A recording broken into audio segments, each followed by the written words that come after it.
자, 이 시간 우리 함께 읽은 마태복음 4장 12절에서 17절까지의 말씀을 가지고 우리 마태복음 4장을 가지고 가스펠 비긴즈라는 주제를 가지고 계속 나누고 있는데요. 오늘 6번째 시간입니다. 오늘 우리 설교의 제목이 예수님이 꿈꾸시는 하나님의 나라, 예수님이 꿈꾸시는 하나님의 나라라는 말씀의 제목으로 은혜를 누리고자 합니다.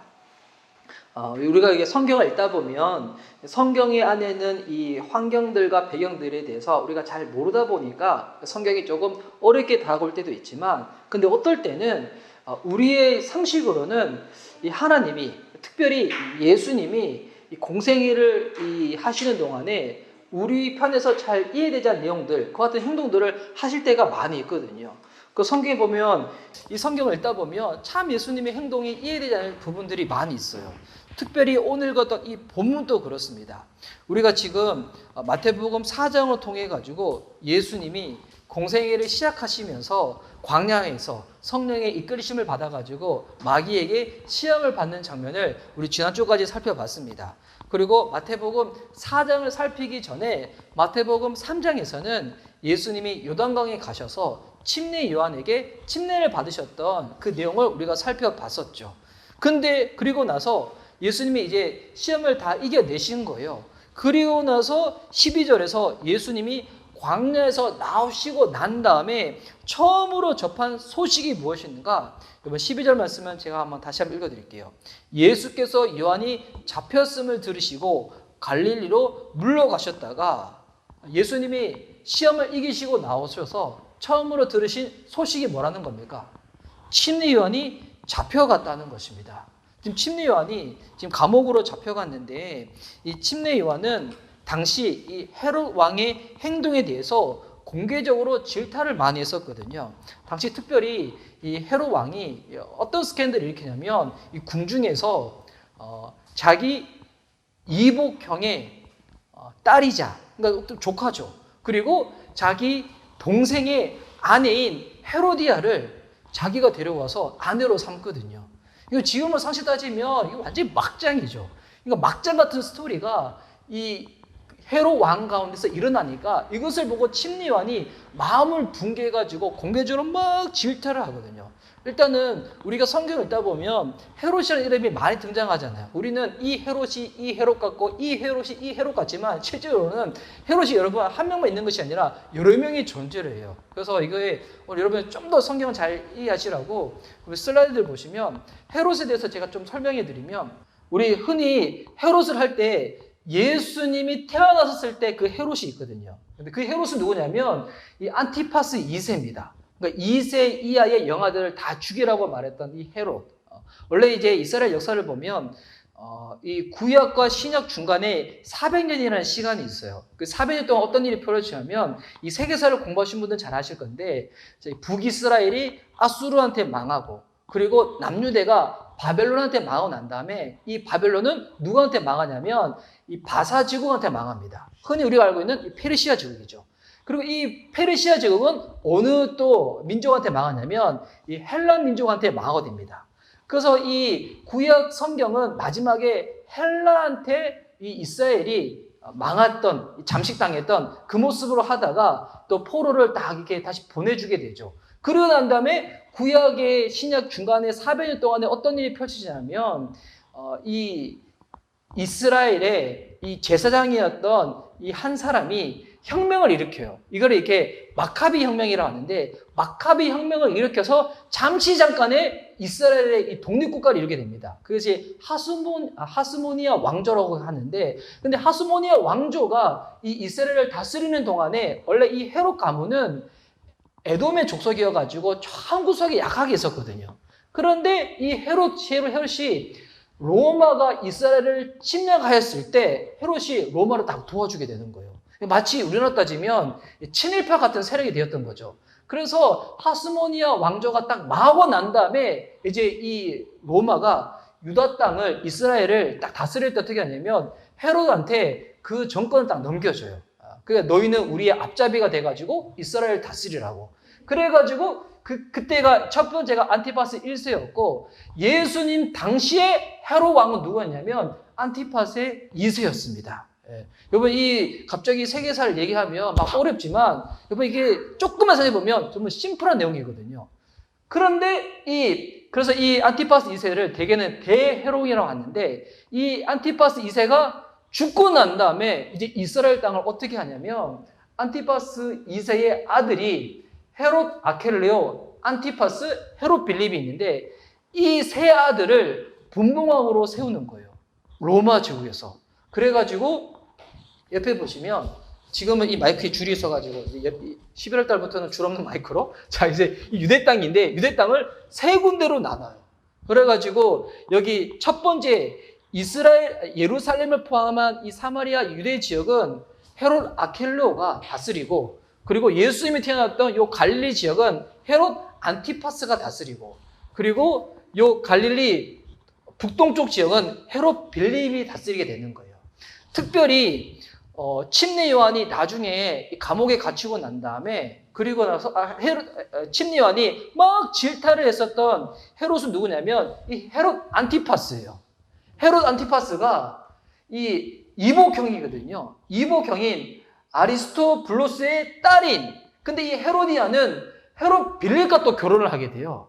완전 막장이죠. 그런데 이 동생의 아내이자 이복형의 조카인 이 헤로디아를 안티파스가 데리고 오는 거예요. 그때 이 헤로디아의 딸이 누구냐면 살로메거든요. 예, 살로메. 예, 좀 재밌죠? 예. 자, 하여튼 예, 그렇게 됩니다. 하여튼 이게 뭐 어려운 내용이지만 나중에 여러분 집에 돌아가다 생각해 보면 아 그렇구나 라고 생각할 수 있는데 그래서 이 헤롯 안티파스가 나중에 예수님께서 이 이스라엘의 총독이었던 이 누구죠? 사도신경에 나오는 예, 빌라도 총독이 하다가 나중에는 너희들 왕들한테 물어보라고 하잖아요. 그때 왕이 누구한테 보내냐면 헤롯 안티파스한테 보내요.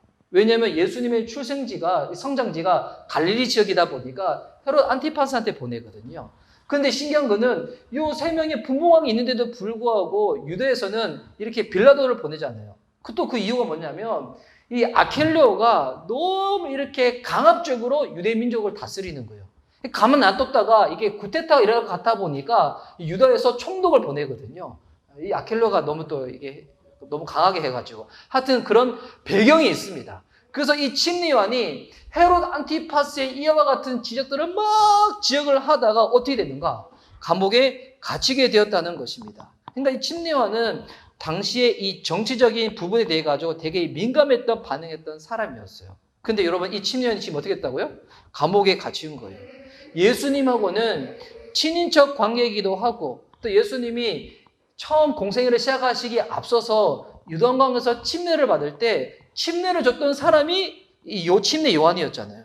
근데 이 요한이 지금 감옥에 갇혀 있으면 우리는 흔히 이렇게 생각할 수 있잖아요. 예수님이 가서 도와줄 만도 하고 아니면 지금으로 따지면 뭐 탄원서라도 좀 받으셔야 되고 아니면 몰래 가서 면회라도 하셔야 될 것 같은데 근데 지금 예수님은 어떻게 하시는가? 이 침례 요한한테 가지 아니하고 12절과 13절 말씀 보니까 갈릴리로 물러가셨다가 나사렛을 떠나 스불론과 납달리 지경 해변에 있는 가버나움에 가서 사시니 그러니까 이 예수님께서 침례 요한이 갇혀 있는 곳으로 가지 아니하고 갈릴리 지역을 쭉 다녔다는 것입니다. 여러분 이거를 인간적으로 생각해 보면 되게 침례 요한 입장에서 되게 시험 들 수도 있잖아요. 내가 예수님 도와주고 예수님 침례받기도 해줬는데 내가 지금 감옥에 갇혔는데 불구하고 면회 한번 오지도 아니하고 나를 도와주지도 아니하고 완전히 다른 곳으로 가버리시네? 이 모습 보면 인간적으로는 참 삐질 수도 있고 시험 들 수도 있는 환경입니다. 그런데 오늘 예수님께서 왜 이렇게 갈릴리 지역으로 가셨는지에 대해서 성경에서 뭐라고 이야기하냐면 14절 말씀 보니까 그냥 침례 요한 만나는 게 부담스러워가지고 나도 이렇게 침례 요한 만나러 갔다가 감옥에 갇힐까봐 이것 때문에 그런 것이 아니라 14절 말씀에 이는 선지자 이사야를 통하여 하신 말씀을 이루려 하심이라 일렀으되 그러니까 이사야 선지자가 예언한 말씀이 있는데 그 말씀을 이루시기 위해서 어떻게 하셨다는 거예요? 갈릴리 지역으로 다시금 가셨다는 것입니다. 그러면 이사야 말씀이 무엇인가? 이것이 15절과 16절에 나와 있는데요. 제가 한번 읽어드릴게요. 스불론 땅과 납달리 땅과 요단강 저편 해변길과 이방의 갈릴리여 흑암에 앉은 백성이 큰 빛을 보았고 사망의 땅과 그늘에 앉은 자들에게 빛이 빛이었도다 하였느니라. 여러분, 이 이사야 선지자가 했던 말을 예수님이 인용하여서 지금 말씀하고 계신 거거든요. 그런데 이 말씀이 그대로 나와 있는 게 이사야 9장 1절에서 2절에 나와 있어요. 이 인용했던 말씀의 원 본문인 이사야 9장 1절과 2절도 제가 한번 읽도록 하겠습니다. 자, 제가 한번 읽을게요. 전에 고통받는 자들에게는 흑암이 없으리로다. 옛적에는 여호와께서 스불론 땅과 납달리 땅이 멸시를 당하게 하셨더니 후에는 해변길과 요단 저쪽 이방의 관리리를 영화롭게 하셨느니라. 흑암에 행하던 백성이 큰 빛을 보고 사망의 그늘질 땅에 거주하던 자에게 빛이 비치도다. 자, 예수님께서 이 말씀을 이루시기 위해서 어디로 가셨다는 거예요? 이 갈릴리 장소로 가셨다는 것입니다. 여러분, 이 갈릴리는 예수님의 공생의 주된 사역의 장소거든요. 그런데 여러분, 오늘 이사야 9장 1절과 2절과 마태복음 4장 우리 15절 16절 말씀을 딱 보면 우리가 조금 눈여겨봐야 될 그 수식어가 하나가 있습니다. 혹시 뭔 것 같아요? 여기서 눈여겨봐야 될 수식어 하나. 다른 지역에는 그냥 그 지명만 나와 있는데 근데 한 지명에 특별히 붙어있는 수식어가 있죠. 뭔 것 같아요? 우리 이제 금요예배 드릴 때 제가 뭐 하나 질문 던졌었는데 우리 찬이 형제가 딱 맞춰버렸었거든요. 예, 오늘도 맞출 수가 있습니다. 하늘문이 주님께서 뚜껑을 여셔가지고 지혜를 주시고 있기 때문에 여러분 딱 수식어 하나가 있죠. 뭐 보이시나요? 어떤 수식어 하나? 딱 보면 뭐가 있냐면 갈릴리에 대해서 나와 있을 때 뭐라고 하냐면 이방의 갈릴리라고 나와 있어요. 마태복음 말씀에도 다시 넘어가 보면 갈릴리 앞에 뭐라고 붙여있냐면 이방의 갈릴리라고 나와 있어요. 여기서 그러면 성경을 유심히 보시는 분들은 이런 질문을 던져야 되거든요. 여러분, 이 갈릴리가 이방 나라입니까? 아니에요. 여러분, 이 갈릴리는 이스라엘 땅이에요. 이스라엘의 영토거든요. 분명히 이스라엘 땅임에도 불구하고 오늘 성경에서 뭐라고 표현하고 있냐면 이방의 갈릴리라고 표현하고 있다는 것입니다. 그럼 이게 되게 신기한 대목이거든요. 이스라엘 땅임에도 불구하고 왜 이방의 땅이라고 붙여놨을까? 이에 대해서 우리가 알 수 있는 여러 대목이 구약 성경에 나와 있는데 오늘 구약 성경과 신약 성경을 제가 몇 군데를 좀 살펴볼 건데요. 자, 열왕기상 11절 13절 말씀 보십시오. 여기 보면 갈릴리 땅에 대한 이야기가 나오는데 제가 한번 읽어드릴게요. 갈릴리 땅의 성읍 20곳을 히람에게 주었으니 이는 두로 왕 히람이 솔로몬에게 그 온갖 소원대로 백향목과 잣나무와 금을 제공하였습니다. 히람이 두로에서 와서 솔로몬이 자기에게 준 성읍들을 보고 눈에 들지 아니하여 이르기를 내 형제여 내게 준 이 성읍들이 이러한가 하고 이름하여 가불 땅이라 하였더니 그 이름이 오늘까지 있느니라. 이 말씀은 어떤 말씀이냐면 지금 솔로몬 왕이 이제 아버지 다윗 왕이 짓지 못했던 이 여호와의 성전을 지으려고 하는 거예요. 여러분, 성전을 지으려면 그냥 지을 수 있는 게 아니잖아요. 성전을 지을 수 있을 재료들이 필요한 거잖아요. 이 재료들을 누구한테 구하냐면 바로 두로 왕 히람한테 구하는 거예요. 그래서 우리 11절 말씀에 갈릴리 땅의 성읍 20곳을 히람에게 주었으니 먼저는 이 솔로몬 왕이 갈릴리 지역에 있었던 그 성읍들을 히람 왕한테 주는 거예요. 여기 우리나라 성경에는 20곳이라 나와 있는데 이게 조금 번역이 약간 이상한 건데 원래는 20곳이 아니라 갈릴리 땅을 20번에 나누어서 히람 왕한테 준 거예요. 그러면 히람은 그 땅을 받고 난 다음에 어떻게 하는가? 이 13절 후반절 보세요. 솔로몬의 온갖 소원대로 솔로몬이 바라는 대로 성전을 지음에 있어서 필요한 재료들 백향목, 잣나무, 금을 딱 제공한 거예요. 그런데 히람은 이제 갈릴리 땅을 받은 거잖아요. 근데 갈릴리 땅을 딱 받고 난 다음에 딱 보니까 어떠한가? 12절 보세요. 히람이 두로에게 와서 솔로몬이 자기에게 준 성읍들을 보고 이거 환불 요청을 하는 거예요. 지금 따지면 받았는데 보니까 이게 뭐야? 제가 최근에 좀 이렇게 제 아내가 저한테 좀 좋은 향이 났으면 좋겠다 해가지고 제가 좋은 향 날 수 있는 물건을 다 구입했거든요. 근데 제 아내가 냄새를 맡더니 너무 싫어하는 거예요. 그 어제 바로 어떻게 했는가? 반품 처리를 했거든요. 환불 처리를 했거든요. 이것처럼 이 히람 왕이 땅을 주니까 너무 좋아서 했는데 딱 보니까 이 땅이 너무 마음에 안 드는 거예요. 그래서 13절에 뭐라고 하는가? 이르기를 내 형제여. 그러니까 이 히람과 솔로몬은 되게 친했던 관계였죠. 내 형제여, 내게 준 이 성읍들이 이러한가 하여 마음에 안 드는 거예요. 왜 이 모양이냐 하면서 뭐라고 하냐면 가불 땅이라 하였더니, 이 가불이라는 뜻이 뭐냐면 쓸모없는 땅이라는 뜻이거든요. 쓸모없는 땅, 아무도 살지 않고 가치가 없는 땅, 이런 땅인데 갈릴리 지역을 딱 받아서 딱 가보니까 이 땅은 가치가 없는 땅이라는 거예요. 이 시골 외딴 지역 아무짝에도 쓸모없는 땅을 내게 주고 너는 나한테 필요한 백향목, 잣나무, 금 이거 다 받았네. 지금 이렇게 따지고 있는 거예요. 여러분, 그만큼 구약 시대에서부터 갈릴리 지역은 어떤 지역인가? 사람들이 가치가 없다고 생각했던 시골의 외딴 지역, 이것이 갈릴리 지역이었다는 것입니다. 이러다 보니까 이 갈릴리 지역은 아까 지도도 보셨다시피 이스라엘의 북쪽에 있다 보니까 이스라엘이 외세의 침략을 받을 때, 특별히 아수르의 침략을 받을 때 아수르가 어디부터 침공을 했었냐면 갈릴리 지역부터 침공을 딱 하는 거예요.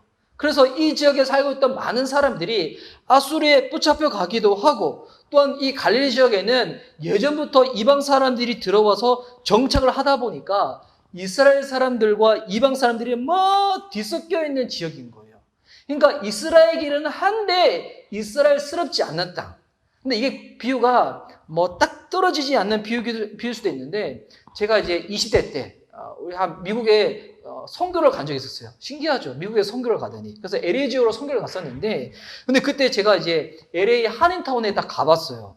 여기 LA 한인타운 가보신 분들 아실 건데, 여기는 미국인데도 불구하고 영어를 하지 못해도 살 수 있는 땅이 한인타운이거든요. 가면 온갖 간판들이 다 한국말로 돼 있고, 한국 식당들 가잖아요. 사장님은 한국분, 이게 종업원들이 히스패닉들이 많아요. 그리고 이제 메뉴들도 다 한국말로 적혀 있고. 그러니까 여기가 미국이긴 한데 한국 땅인 것 같기도 하고, 한국은 아닌데 미국 같지도 않고, 막 이런 땅. 근데 이런 땅이 어딘가? 갈릴리 지역이 그랬다는 거예요. 이스라엘 땅이기는 한데 이스라엘스럽지 않는 땅. 그러니까 이 갈릴리 지역은 예전부터 뭐 종교적으로도 좀 덜 종교적이고, 유대 문화도 덜 유대스러운 지역이 어디냐면 갈릴리 지역이었다는 것이었습니다. 그래서 이 갈릴리 지역을 통념상 당시 뭐라고 불리냐면 이방의 갈릴리라고. 이스라엘 땅이기는 하지만 이스라엘스럽지 않는 곳이 갈릴리 지역이라고 얘기하는 거예요. 볼품없고 버려지고 사람들이 찾지 않는 곳, 그것이 갈릴리 지역이라는 겁니다. 그런데 이곳 가운데 놀라운 반전이 일어나게 되는 겁니다. 어떤 반전인가? 이 지역을 놓고 이사야 선지자가 예언을 한 거죠. 뭐라고 예언을 한 건가? 그 내용이 우리가 아까 살펴봤던 이사야 9장 1절과 2절 말씀입니다. 다시 이 땅을, 이 이사야 9장 말씀을 보면 원래 이곳은 고통받는 땅이잖아요. 이방의 침략이 많고 소망이 없고 흑암이 가득 찬 곳인데, 근데 이것을 어떻게 하신다는 거예요? 우리 1절과 2절, 1절 후반절 보니까 이방의 갈릴리를 영화롭게 하셨느니라. 사람들의 보기에는 찾지 않는 이곳을 주님이 어떻게 하시다는 거예요? 이 땅을 영광스럽게 만들어 주신다는 거예요. 그리고 나서 이 본문을 그대로 가지고 와서 지금 예수님이 마태복음 4장 16절에서 인용을 하시는 거예요. 마태복음 4장 16절 말씀을 보십시오. 다시금 이 본문을 어떻게 지금 해석하면서 지금 인용하고 있는가? 사망의 땅과 그늘에 앉은 자들에게 빛이 비치었도다. 흑암이 앉은 백성들이 큰 빛을 본다는 거예요. 이 갈릴리에 사는 사람들이. 그리고 이 땅에 사는 사람들 가운데 하나님의 빛이 딱 비추게 된다는 것입니다. 여러분, 여기서 말하는 이 빛이 뭘까요? 바로 예수님이죠. 예수님은 태어나기는 베들레헴에서 태어나셨지만 성장지는 나사렛이고, 나사렛이 갈릴리에 속했거든요. 그리고 예수님의 주된 사역의 장소가 어디입니까? 예루살렘이 아니에요. 이 갈릴리 지역에서 하나님은 말씀을 가르치시고요, 병든 자를 고치시고요, 귀신 자들 가운데 기도하실 때 귀신이 떠나가고요, 주의 나라에 대해서 선포하시거든요. 이 지역에서 주님이 사역을 하시게 되는 겁니다. 여러분, 이것을 보면 이곳 가운데서 하나님이 보시는 시각과 우리 사람들이 보는 시각에 엄청난 차이가 있는 것을 알 수가 있습니다. 이 예수님이 사역을 하실 때도 우리 이제 예전에 요한복음 말씀을 살펴보면 요한복음 7장에 이스라엘의 큰 절기 중에 하나인 초막절 절기가 있어요. 이스라엘 절기 중에서 첫 번째 절기의 시작이 뭐냐면 이 초막절인데, 초막절 절기가 있기 전에 요한복음 7장에서 예수님께서 사역을 하실 때 많은 사람들이 예수님에게 어떤 요구를 하냐면, 예수님이 이렇게 놀라운 말씀을 하시고 놀라운 능력을 베푸시는데 왜 자꾸 이렇게 외딴 지역에만 계시는가? 외딴 지역에 있지 말고 예수님 서울로 가시라고, 도시의 중심부로 가시라고, 예루살렘으로 가셔서 거기서 말씀 전하고 사역하면 더 많은 매스컴들이 주목하게 될 것이고 더 많은 사람들이 예수님을 알게 되고 예수님을 쫓아가게 될 것인데, 왜 이렇게 지방의 외딴 곳에 사람들이 아무도 모르는 곳에서 여기서 사역하시냐고. 그 놀라운 말씀과 능력에 비해서 사람들이 알아주지 않지 않냐고. 사람들한테 스포트라이트를 받을 수 있는 그 지역으로 가라고. 예수님이 이런 요구를 받으시거든요. 근데 그런 요구를 받으셨을 때도 예수님은 어떻게 하십니까? 사역을 하실 때 예수님은 버려지고 저주받은 땅으로 여겨졌던 이 갈릴리에서 사역을 계속 하시는 것입니다. 여러분, 이게 우리에게 주는 하나님의 메시지가 있는 것입니다. 무엇냐면 하나님의 역사는 우리의 생각하고는 너무 많이 다르다는 것입니다. 우리는 사람들의 시선을 주목받고 또 사람들이 알아주는 그와 같은 장소, 그와 같은 시간들에서 하기를 원하지만, 예수님은 어떻게 하시는가? 아주 작아 보이고 사람들이 관심을 기울이지 아니하는 그곳 가운데서 주의 나라를 선포하시며 주의 나라를 막 일구어 가신다는 겁니다. 이게 교회사의 역사를 보면 하나님의 부흥의 역사를 봐도 마찬가지거든요. 주님이 놀라운 부흥을 일으키시는 장소를 보면 유명한 지역, 유명한 사람들을 통해 가지고 주님이 부흥을 일으키지 않습니다. 하나님 부흥이 일어난 것을 보면 저런 곳에서 선한 곳이 일어날 수가 있어. 저런 사람들이 뭐가 할 수 있어. 그런 장소, 그런 사람들을 통하여서 하나님 무엇을 일으키시는가? 주님의 부흥을 일으키신다는 거예요. 우리나라도 마찬가지예요. 우리나라가 예전에 1909년에 편현에서 대부분 일어나게 됐었잖아요. 근데 당시 이 북한 지역, 편현 지역은 이 아래 지역보다도 상대적으로 되게 빈곤했던 지역이었어요. 경제적으로도 이렇게 뛰어났던 지역이 아니었는데, 그런데 그 지역에서 그리고 낮은 자들을 통하여 주님은 무엇을 일으키셨던가? 하나님의 부흥을 다 일으키시는 거예요. 그러니까 우리의 생각과 하나님의 생각은 엄청난 차이가 있다는 거예요. 그래서 이 하나님의 부흥의 역사를 보면 왜 주님은 그런 장소에서 그런 미약한 사람들을 통하여 주님의 일하심을 드러낼까라고 생각할 수가 있는데, 저도 생각해 보니까 이거는 그냥 저의 그냥 생각인데, 하나님이 그렇게 역사하신 이유는 그렇게 해야지만 전적으로 하나님이 하셨다고 인정할 수밖에 없는 거예요. 조금 알아주는 사람, 능력 있는 사람, 유명한 장소 사다 보면 에이 맞아, 이런 환경 저런 사람이었으니까 이런 일이 일어날 수 있었겠지. 그러니까 하나님의 영광이 있어가지고 주의 영광을 다른 것과 나눌 수가 있는 거예요. 근데 하나님은 하나님의 영광을 다른 어떤 자하고도 나누지 않으시는 분이시거든요. 전적으로 유일하게 오직 영광을 거두시는 분.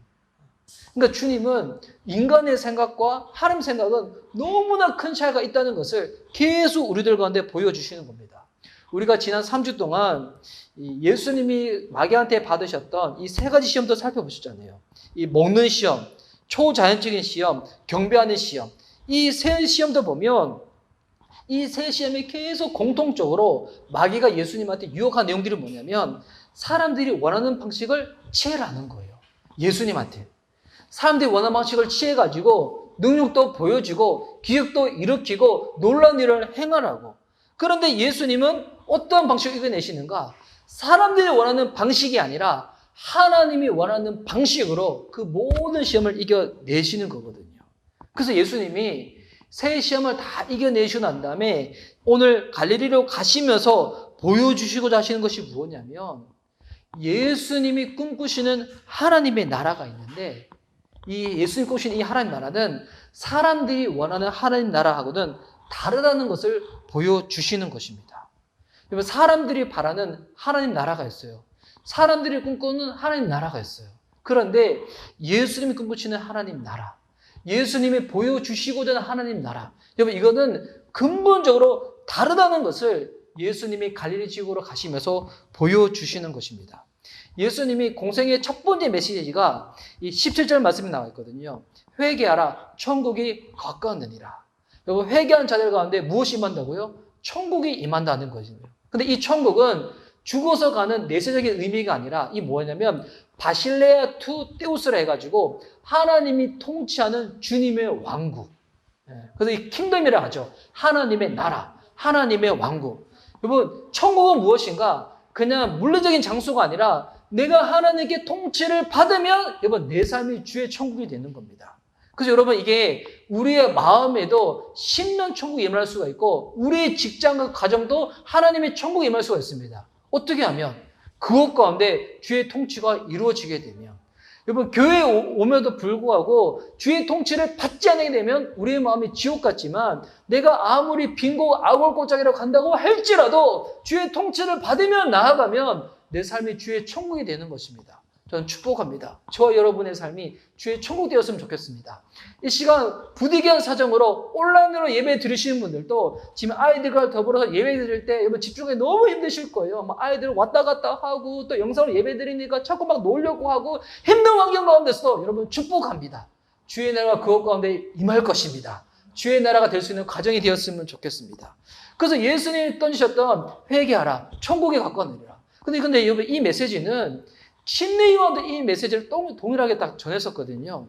마태복음 3장에 보면 침례 요한이 3장 2절에 회개하라, 천국이 가까우니라. 똑같은 메시지를 전하는 거예요. 근데 여러분, 똑같은 메시지지만 침례 요한이 바랬던 천국과 예수님이 말씀하셨던 천국에도 여러분 차이가 있어요. 어떤 차이가 있는가? 여러분, 이 침례 요한이 이 하나님 나라에 대해서 막 선포하고 막 이야기를 했었을 때 침례요한이 아까 얘기했던 것처럼 헤롯의 이 스캔들을 막 질타하고 난 다음에 헤롯 안티파스에 의해 가지고 감옥에 갇히게 되잖아요. 그리고 난 다음에 감옥에 계속 갇혀 있으면서 침례요한의 마음 가운데도 의구심이 올라오는 거예요. 진짜 이 예수님이 하나님 보내신 메시아가 맞는가? 그에 대해서 의구심이 일어났던 장면이 마태복음 11장에 있는데요. 마태복음 11장을 한번 넘겨주십시오. 그래서 이 마태복음 11장에 보면 제가 한번 읽어드릴게요. 예수께서 12제자에게 명하기를 마치시고 이에 그들의 여러 동네에서 가르치시며 전도하시려고 거기를 떠나가시니라. 그러니까 예수님은 계속 하나님이 허락하시는 그 길대로 움직이시면서 주의 나라를 선포하고 가르치고 사역을 하고 계신 거예요. 근데 그때 요한은 어디 있는 거예요? 2절 말씀 보니까 요한이 옥에서 그리스도께서 하신 일을 듣고 제 아들을 보내요. 그러니까 침례 요한은 계속 감옥에 있으면서 예수님이 어떤 살고 있는지를 계속 지금 듣고 있는 거예요. 그러는 찰나에 자기의 제자들을 예수님한테 보내는 거예요. 왜 보내냐면 내가 지금 감옥에 갇혀 있는데 면회 한 번도 안 하고 나 삐졌어요 예수님. 이게 아니에요. 삐져서 보내는 것이 아니라 예수님이 행하시는 사역의 모습을 보니까 자기가 원했던 메시아의 모습하고 좀 다른 것만 같은 거예요. 그래서 3절 말씀에 예수께 여짜오되 제자들을 보내서 물어보는 거예요. 오실 그이가 당신이노니까 정말 예수님이 우리 구약의 예언자들이 예언하였고 하나님이 보내신다 하셨던 그 메시아가 맞냐고 너희들이 가서 한번 물어보라는 거예요. 여러분, 침례 요한의 마음 가운데 왜 이런 질문이 올라왔을까요? 지금 자기의 생각으로는 자기가 생각했던 메시아, 자기가 생각했던 하나님 나라의 방식과 예수님이 보여주시는 방식이 너무 다른 거예요. 예수님이 능력 있고 놀라운 기적을 베푸시는데 그렇다면 이 정치적으로 어려운 이스라엘 상황을 아시고 이것을 해결해 주셔야 되는데 그 예수님은 이런 부분에서는 전혀 관심이 없고 자꾸 외딴주로 다니면서 사람들을 만나고 도와주고 말씀을 설파하시니까 이게 정말 예수님 맞나? 이게 정말 메시아 맞나? 이 의심이 든 거예요. 그러니까 이 침례요한이 원했던 이 메시아상 하나님의 나라는 로마의 권력에 맞서가지고 이 모든 것을 뒤집는 나라를 꿈꿨던 거예요. 정권과 권력에 투쟁하는 방식으로 주의 나라가 임할 줄 생각했는데 예수님이 그런 모습을 보여주지 않는 거예요.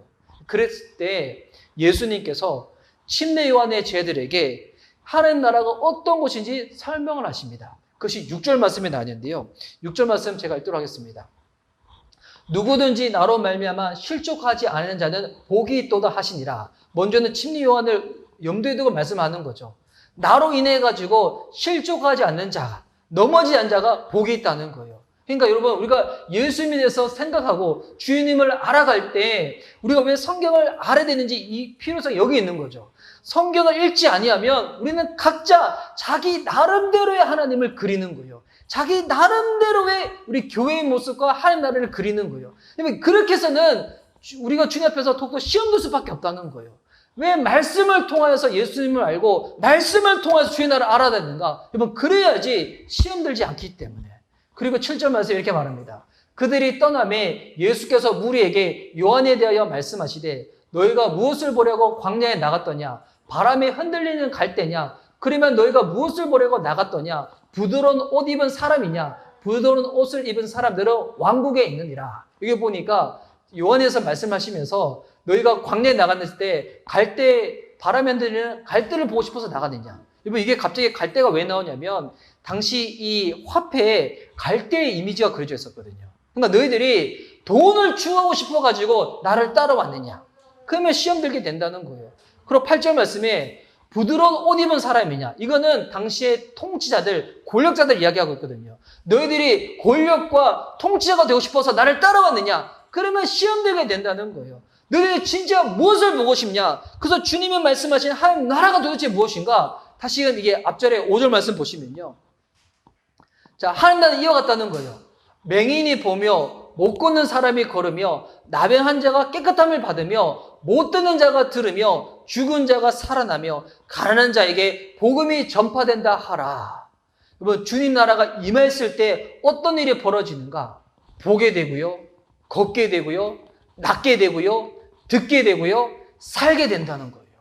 여러분, 이 말씀은 문자 그대로 이루어지는 이야기지만 근데 이 말씀 안에는 영적인 의미가 들어가 있는 거예요. 여러분, 어떤 사람이 맹인일까요? 여러분, 우리가 눈이 있다고 해서 세상을 다 보는 것이 아니죠. 이 말이 이제 무슨 말이냐면 우리는 눈이 있어도 세상을 다 볼 수가 없다는 거예요. 여러분, 이 세상에는 보이지 않으시지만 살아계신 분이 존재하시는 거예요. 그분이 하나님이신 거죠. 영적인 맹인이 있습니다. 믿음의 눈이 닫혀가지고 주님을 바라보지 못하는 자가 있죠.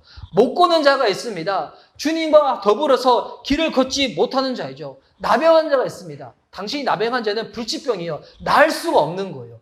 하지만 이 나병한 자도 주님을 만나면 깨끗함을 얻을 수가 있다는 거예요. 여러분, 못 듣는 자가 있습니다. 영적인 기가 막혀가지고 주의 말씀을 듣지 못하는 자가 있죠. 죽은 자가 있습니다. 주님과의 관계가 끊어지면 영적으로 죽어 있는 겁니다. 가난한 자가 있습니다. 여러분, 돈이 없는 게 가난한 자가 아닙니다. 예수님이 없는 게 가장 가난한 자들이라는 거예요. 이와 같은 자들에게 무엇이 전파된다고요? 복음이 전파된다는 것입니다.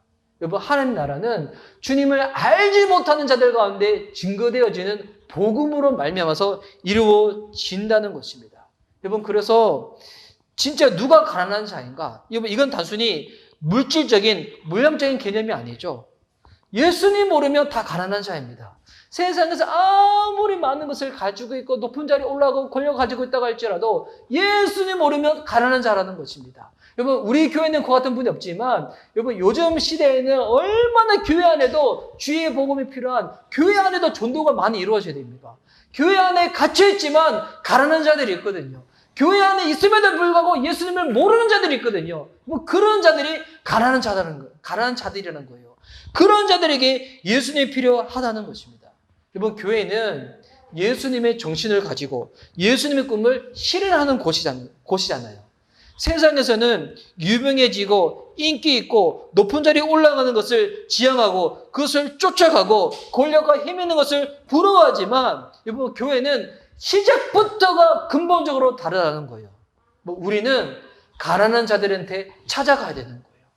주님을 몰라서 아무리 세상에서 많이 가지고 있고 적게 가지고 있고 이것이 중요한 것이 아니라 주님 모르는 자들 가운데 찾아가서 복음이 전파되어질 때 그들의 믿음의 눈이 열리게 되고요. 영의 귀가 열리게 되고요. 주의 복음 가운데 나병한 자 되어서 나는 도저히 안 될 것 같은 절망적인 환경 가운데 주님이 생명을 주시고 그들 가운데 참된 소망을 허락하여 주신다는 것입니다. 주님이 오늘 이것을 보여주기 원하시는 거예요. 교회는, 하나님의 나라는 세상의 방식과 다르다. 우리는 주님이 허락하신 길대로 가는 것이 하나님의 나라이고 교회라는 것입니다. 여러분, 이것이 오늘날 저와 여러분 또 우리 교회한테 주는 메시지가 있는 거예요. 여러분, 우리 역시도 마찬가지입니다. 우리 안에 예수님이 없으면 우리가 교회 안에 있음에도 불구하고 가난한 자가 되는 거예요. 주님이 우리를 풍요케 해주실 줄 믿습니다. 주님으로 채워질 때 우리 안에 영적인 것, 육적인 것, 관계적인 것 가운데 주의 치유가 임하게 되고요. 주의 회복이 임하게 될 줄 믿습니다. 최근에 우리 교회 성도님들 중에서 좀 육체적으로 아프신 분들도 많이 계시는데 주의 이름으로 축복합니다. 주의 나라가 임하게 되잖아요. 그러면 요한계시록 말씀을 보니까 애통하는 것이나 곡하는 것이나 아픔이나 눈물이 없대요. 무슨 말일까요? 주의 치유, 회복이 일어나게 된다는 것입니다. 여러분, 이게 육체적인 것만 그럴까요? 아니죠. 영적으로도 마찬가지입니다. 관계적으로도 마찬가지입니다. 우리 안에 공고한 문제들을 주님께서 치유해 주셔가지고 주의 나라 가운데 들어가 통치를 받는 자들 가운데 주님이 회복을 일으켜 주신다는 것입니다. 여러분, 저는 오늘 이 하나님 나라가 문자로만 갇혀 있는 것이 아니라 실제적으로 저와 여러분의 삶 가운데 우리 사랑하는 성도님들의 가정 가운데 직장 가운데 일어나게 주임으로 축복합니다. 여러분이 하나님 나라가 되어서 여러분이 가는 곳마다 주의 통치가 임하는 것이죠. 요즘 최근에 SNS를 보면 인플루언서가 되려고 하시는 분들이 많이 있잖아요. 그래가지고 하여튼 뭐 조금이라도 뭐 SNS 하면서 누군가한테 영향을 끼치고 싶어 하시는 분들이 많이 있는데, 저도 원래 인스타를 하다가 처음에는 인스타 통해 가지고 예전에 이렇게 아시던 분들과 안부를 전해받고 보니까 참 좋았었는데, 저도 어느 순간 보니까 야, 이 SNS 하는 거 참 분별이 필요하겠다 생각이 들었어요. 보니까 거기 보니까 마귀가 유혹하는 게 시험 다 있어요. 먹는 시험 있지, 그리고 안목의 저녁, 이생의 자랑, 뭐 이게 모든 것을 다 가지고 있지. 여러분, 먹는 것도 여러분 잘 먹어야지 잘 못 먹게 되잖아요. 뭐 이것 가운데 시험이 될 수 있습니다. 마귀가 틈털 수가 있어요. 여러분, 아담과 하와가 첫 번째로 넘어졌을 때 뭐 가운데 넘어졌습니까? 먹는 것 잘못해서 넘어졌거든요. 탐심의 문제가 여러분 오늘날 얼마나 많이 이게 심각한 문제입니까? 이게 뭐가, 야, 이거 요즘 이게 SNS 하는 거 참 이거 분별해야 되겠다. 그러니까 여러분, 우리는 누군가한테 인플루언서가 되기 전에 우리가 먼저 예수님께 영향을 받아야 돼요. 영어로 따지면 인플루언스드가 돼야 되는 거죠. ED가 붙여가지고. 내가 예수님께 영향받지 않는데 내가 누군가한테 영향을 끼치였어요. 이거 잘못된 거잖아요. 여러분, 예수님께 영향을 받는 게 무엇인가? 하나님 나라가 우리 삶 가운데 임하는 것입니다. 예수님이 오늘 이 빛을 증거하시기 위해서 이방의 갈릴리 같은 자들한테 주님이 오늘 찾아가시는 줄 믿습니다. 우리가 예수님 믿고 난 다음에도 예수님이 가시던 이 길대로 발걸음을 옮길 수 있는 저와 여러분 됐으면 좋겠습니다. 제가 주중에 어느 선교사님의 기도 편지를 받았었는데, 제가 30대 초반에 선교 훈련을 받았을 때 갔었던 지역이 인도와 알바니아와 코소보 지역이었거든요. 근데 이제 그때 만났던 선교사님들이 이제 연세가 이제는 많으신데, 제가 기도 편지를 잘 열람을 안 하다가 이번 주에 메일을 한번 정리하면서 오랜만에 그 기도 편지를 열람을 했었는데, 제가 코소보에 갔었을 때 만났던 이 선교사님이 계셨어요. 원래 이제 그 지역도 무슬림 지역이어가지고 이 선교사님이 태권도 도장을 운영하시면서 선교를 하셨거든요. 그런데 되게 진짜 건장하시고 되게 이렇게 용맹스러운 그 같은 선교사님이셨는데, 이분이 이제 몇 년 전에 한국에 안식 5일차 들어오셨다가 그냥 건강검진을 받으셨는데 그때 암세포가 발견되신 거예요. 근데 암세포가 좀 길이가 길어가지고 그래서 이제 수술을 하시고 뭐 이렇게 잠깐 시간을 보내시는 동안에 온몸에 암세포가 다 번지신 거예요, 이제는. 그래서 지금은 되게 힘든 가운데 지금 시간을 보내고 계시는데, 그러면서 그분이 본인이 어떻게 이제 시간이 지나왔는지 일주를 쭉 적은 것을 기도 편지를 해서 보내주셨는데, 딱 보면서 그분이 코소보 지역에서 한 18년, 10년 있으면서 전도되었던 사람이 몇 명이냐면 딱 2명이었어요. 무슬림 딱 2명. 이걸 보면 선교사님이 18년 동안 선교하시면서 2명만 예수님 믿고 구원받겠다고? 이렇게 볼 수도 있잖아요. 근데 여러분, 이게 아니에요. 근데 지금 그 2명으로 인해 가지고 지금 그 지역에서 그 현지인 2명이 지금 본인들의 모든 것들을 포기하고 거기서 지금 이제 사역자가 되어서 막 이렇게 열심히 사역을 하고 있거든요. 사람들이 봤었을 때는 뭐 2번밖에 전도 안 하셨나라고 생각할 수 있지만 하나님 봤었을 때 그 성사님 유명한 성사님도 아니에요. 이 코소보 지역에서 정말 보이지 않는 것을 사역했던 분이신데 이분이 정말 갈릴리 지역에서 이방의 빛을 증거하시면서 사역하시는 분이시구나. 이 땅에서는 정말 알아주지 않는 사람이지만 주님 봤었을 때는 와, 이 같은 분들이 정말 하나님의 사람이겠구나. 이 마음에 제가 도전이 많았었거든요. 우리의 삶도 그랬으면 좋겠습니다. 우리가 한평생 살아가는 동안에 얼마나 많은 사람들을 만나서 복음을 전하고 전도를 할 수 있을까? 뭐 물량으로 따지는 것이 아닙니다. 주님이 알아주지 않는다고, 세상이 알아주지 않는다고 할지라도 하나님이 허락하시는 마음을 가지고 주님 허락하시는 길을 가서 그 땅에서 주의 복음의 빛을 비추며 나아갈 때 우리의 삶을 통하여 그 땅 가운데 주의 나라가 임할 줄 믿습니다. 여러분, 우리 미션 리바이벌 교회도 우리의 보이는 모습과 상관없이 하나님 허락하시는 이 길을 쫓아 나아가서 주의 나라를 선포하고 주의 빛을 증거할 수 있는 교회 됐으면 좋겠습니다. 여러분, 그러기 위해서 먼저 우선시 돼야 될 것, 우리가 주의 나라 통치에 늘 들어가는 것입니다. 오늘 예수님이 침례한테 말씀하셨던 맹인이 보며 못 걷는 사람이 걸으며 나병 환자가 깨끗함을 받으며 못 듣는 자가 들으며 죽은 자가 살아나며 가난한 자에게 복음이 전파된 이 일이 먼저 저와 여러분의 삶 가운데 날마다 이루어지기를 주의 이름으로 축복합니다. 귀가 열려서 주의 음성을 듣고요. 눈이 열려서 주님을 바라보고요. 그리고 가난한 우리의 심령 가운데 주님이 가득 복음으로 채워주셔서 세상 그 어떤 것하고도 비교할 수 없는 가장 놀라운 기쁨과 풍요를 맛볼 수 있는 저와 여러분 되었으면 좋겠습니다. 그 은혜가 가득 찬 우리 미션 리바이벌 교회, 우리 모든 성도님들 되어줄 수 있기를 예수님의 이름으로 축복하는 바입니다. 아멘.